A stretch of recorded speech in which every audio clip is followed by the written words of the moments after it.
بسم اللہ الرحمن الرحیم۔ السلام علیکم پیارے بچوں، آج ہم اپنی مطالعہ اسلام کی کتاب شروع کرنے جا رہے ہیں، تو جلدی سے سارے بچے مطالعہ اسلام کی کتاب کھول لیں۔ باب نمبر 1۔ باب اول ہے ہمارا عقائد اسلام۔ سبق نمبر 1 ہے اللہ تعالیٰ پر ایمان۔ اپنا یہ والا سبق ریڈ کرنے کے بعد ہم اس قابل ہو جائیں گے کہ پانی جو اللہ تعالیٰ کی بہت بڑی نعمت ہے اس چیز کو سمجھ سکیں، اور عقیدہ توحید یعنی اللہ تعالیٰ کو ایک ماننا، یہ والا جو جذبہ ہے یہ ہمارے دلوں میں اور زیادہ پختہ ہو جائے گا۔ اور اس کے علاوہ ہم کائنات میں یعنی دنیا میں جو بھی اللہ تعالیٰ کی نشانیاں ہیں ان پر غور و فکر کر سکیں گے۔ چلیں ریڈ کرتے ہیں۔ اتوار کا دن تھا۔ طارق اپنے دوستوں کے ساتھ دیر تک فٹ بال کھیلتا رہا۔ جب وہ گھر واپس آیا تو اسے سخت پیاس لگی ہوئی تھی۔ امی جان نے اسے ٹھنڈے پانی کا گلاس لا کر دیا۔ اس نے کرسی پر بیٹھ کر بسم اللہ کہا اور سنت کے مطابق 3 سانسوں میں پانی پیا۔ اس نے الحمدللہ کہا، اپنی امی کا شکریہ ادا کیا، پھر کہنے لگا پانی بھی اللہ تعالیٰ کی کتنی بڑی نعمت ہے۔ قریب بیٹھے طارق کے ابا جان بولے،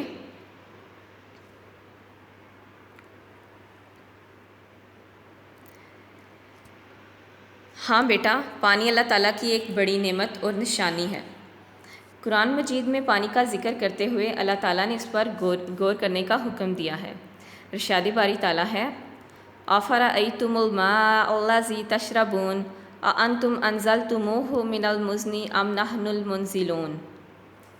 ترجمہ، کیا تم نے کبھی اس پانی پر غور کیا ہے جو تم پیتے ہو؟ کیا اسے بادلوں سے تم نے برسایا ہے یا اس کے برسانے والے ہم ہیں؟ اس آیت میں اللہ تعالیٰ نے ہمیں اس بات پر غور کرنے کی ترغیب دی ہے کہ جو پانی ہم پیتے ہیں وہ ہم تک کیسے پہنچتا ہے اور اس سے پیدا کرنے والا کون ہے، اسے ہم کہاں کہاں استعمال کرتے ہیں اور یہ کس طرح ہماری زندگیوں میں سہولت پیدا کرتا ہے۔ طارق، ابا جان کیا سائنسدان یہ معلوم کر چکے ہیں کہ یہ پانی جو ہم پیتے ہیں ہم تک کیسے پہنچتا ہے؟ ابا جان، ہاں بیٹا، سائنسدانوں نے بہت محنت اور تحقیق کے بعد پانی کے زبردست نظام کو جان لیا ہے۔ اس کو دور آب کا نظام یعنی واٹر سائیکل کہا جاتا ہے۔ تو پیارے بچوں، یہاں پہ آپ لوگوں نے دیکھا کہ ہمیں پانی کی نعمت کے بارے میں پتہ چل رہا ہے کہ اللہ تعالیٰ نے قرآن مجید میں بھی پانی جو کتنی بڑی نعمت ہے اس کے بارے میں ہمیں نشانیاں دی ہیں۔ آپ نے اس آیت کا ترجمہ سنا، اس میں آپ لوگوں کو پتہ چلا کہ اللہ تعالیٰ نے نشانی دی ہے کہ ہمیں اس چیز پر غور کریں کہ کہاں کہاں سے ہم پانی حاصل کرتے ہیں، کس ذریعے سے پانی ہم تک پہنچتا ہے، جو ہم پانی پیتے ہیں روزانہ، اور اسے پیدا کس نے کیا ہے، اور یہ ہماری زندگیوں میں کس طرح سہولت پیدا کرتا ہے، یعنی کس طرح یہ ہماری زندگیوں میں آسانی بناتا ہے۔ تو اب یہ جو پانی کا جو پورا سائیکل ہے، کس طرح کس نے پانی کو پیدا کیا، پانی کس طرح دوبارہ ہم تک پہنچا، کس طرح ہم اس پانی سے ہماری زندگیاں آسان ہوئی ہیں، یہ پورا جو سائیکل ہے اسے واٹر سائیکل بولا جاتا ہے۔ پانی کا یہ جو نظام ہے چلنے والا، یہ جو پورا دور ہے، اس کو واٹر سائیکل کہا جاتا ہے انگلش میں، اور اردو میں اسے بولا جاتا ہے دور آب کا نظام۔ طارق، ابا جان یہ دور آب کا نظام کیا ہے؟ اب طارق یہاں پہ سوال کر رہا ہے کہ یہ جو دور آب کا نظام ہے یہ ہوتا کیا ہے، واٹر سائیکل اصل میں ہوتا کیا ہے، کس طرح یہ چلتا ہے، اب ہم اس کے بارے میں ریڈ کریں گے۔ ابا جان، اللہ تعالیٰ نے زمین کے بہت بڑے حصے پر سمندروں، دریاؤں، نہروں اور ندی نالوں کی صورت میں پانی کے بہت سے ذخائر بنائے ہیں۔ سورج کی حرارت سے پانی بخارات بن کر بلندی کی طرف چلا جاتا ہے اور بادلوں کی صورت اختیار کر لیتا ہے۔ یہ بادل ہوا میں ادھر ادھر تیرتے رہتے ہیں۔ زمین سے بلندی پر فضا میں بہت ٹھنڈک ہوتی ہے۔ جب بادل کسی زیادہ ٹھنڈی جگہ پر پہنچتے ہیں تو ان میں موجود پانی کے ننھے قطرے ٹھنڈے ہو کر ایک دوسرے میں مل جاتے ہیں۔ اس طرح یہ بڑے قطروں کی صورت اختیار کرنا شروع کر دیتے ہیں۔ پھر جب یہ قطرے ہوا سے زیادہ وزنی ہو جاتے ہیں تو بارش کی صورت میں زمین پر برسنے لگتے ہیں۔ بارش کا کچھ پانی زمین کے اندر جذب ہو جاتا ہے اور کچھ ندی نالوں اور دریاؤں میں سے ہوتا ہوا سمندر میں واپس چلا جاتا ہے۔ زمین میں جذب شدہ پانی کو انسان مختلف طریقوں سے نکال کر استعمال کرتے ہیں۔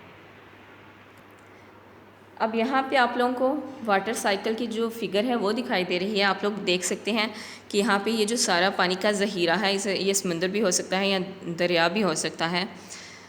یہاں پہ سورج کی جو روشنی ہے وہ پڑ رہی ہے، سورج کی تپش پڑ رہی ہے، اور سورج کی گرمی سے یہ جو پانی ہے یہ بخارات بن کر اڑ جاتا ہے، یعنی اسٹیم بن کر اڑ جاتا ہے اور فضا میں جا کر یہ بادل کی شکل اختیار کر لیتا ہے۔ آپ لوگوں کو پتہ ہے فضا، آسمان اور زمین کے درمیان جو ہلا ہوتا ہے وہ اسے فضا بولا جاتا ہے۔ وہاں پہ جا کے یہ بادل کی شکل اختیار کر لیتا ہے، اور جو بادل ہوتے ہیں وہ ہوا میں ادھر ادھر تیرتے رہتے ہیں، یعنی ادھر سے ادھر موو کرتے ہیں۔ اور آپ لوگوں کو یہ بھی پتہ ہے کہ زمین اور آسمان کے درمیان جو فضا کا ایریا ہوتا ہے وہاں پہ بہت زیادہ ٹھنڈ ہوتی ہے، تو جو بادل ہے، بادل وہ ایک جگہ سے دوسری جگہ جب موو کرتے ہیں تو وہ والی جگہ جہاں پہ جا کے زیادہ ٹھنڈ ہو جاتی ہے وہاں پہ جو بادل ہیں اس کے قطرے ایک دوسرے سے ملنا شروع ہو جاتے ہیں زیادہ ٹھنڈ کی وجہ سے، اور اس کے بعد وہ چھوٹے چھوٹے جو قطرے ہوتے ہیں وہ ایک دوسرے میں مل کر بڑے قطروں کی شکل اختیار کر لیتے ہیں، اور جب وہ قطرے بڑے ہو جاتے ہیں اور ان کا وزن جو ہے وہ ہوا کی نسبت زیادہ ہو جاتا ہے، یعنی ہوا کا وزن قطروں کی نسبت کم ہو جاتا ہے، تو وہ جو قطرے ہوتے ہیں وہ بارش کی صورت میں برسنا شروع ہو جاتے ہیں۔ اس طرح جب بارش برستی ہے تو وہ ندی نالوں میں گرتی ہے اور کچھ پانی زمین پر گرتا ہے، تو جو پانی زمین پر گرتا ہے وہ تو زمین کے اندر جذب ہو جاتا ہے، اور کچھ پانی ندی نالوں کے ذریعے دوبارہ سمندر تک چلا جاتا ہے، اور کچھ پانی جو زیر زمین چلا جاتا ہے، یعنی زمین اس پانی کو جذب کر لیتی ہے تو وہ زمین کے اندر چلا جاتا ہے، تو وہ بھی پانی یہاں پہ آپ کو دکھائی دے رہا ہے کہ زمین کے اندر جو انڈر گراؤنڈ ایریا ہوتا ہے وہاں سے بھی پانی واپس سمندر یا دریا تک جا رہا ہے۔ یہ پورا سائیکل ہے جس سے واٹر سائیکل بولا جاتا ہے۔ یہاں پہ آپ لوگوں کو پتہ چل رہا ہے کہ کس طرح پانی کے ذخائر سے دوبارہ یہ بادل بنتا ہے، پھر بارش کی صورت میں یہ زمین تک پہنچتا ہے اور دوبارہ انہی ذخائر تک پہنچ جاتا ہے، اور کس طرح ہم تک یہ پانی پہنچتا ہے۔ آپ نے یہاں پہ یہ سیکھا۔ اب آپ لوگوں کو پتہ چل گیا ہوگا کہ پانی کتنی بڑی نعمت ہے، کتنی مشکل سے یہ پانی کس طرح کا سائیکل چلا کے ہم تک پہنچتا ہے، اور ہم اس پانی کو پی کے سکون کا سانس لیتے ہیں۔ تو یہ ہو گیا ہمارے پاس دورِ آب کا جو نظام ہے وہ۔ اب آپ نے اس لیسن کی ریڈنگ کرنی ہے، اس سارے لیسن کو آپ لوگ ریڈ کریں گے، اور اس کے علاوہ آپ نے جو مشکل الفاظ ہیں ان کی املا بھی لکھنی ہے۔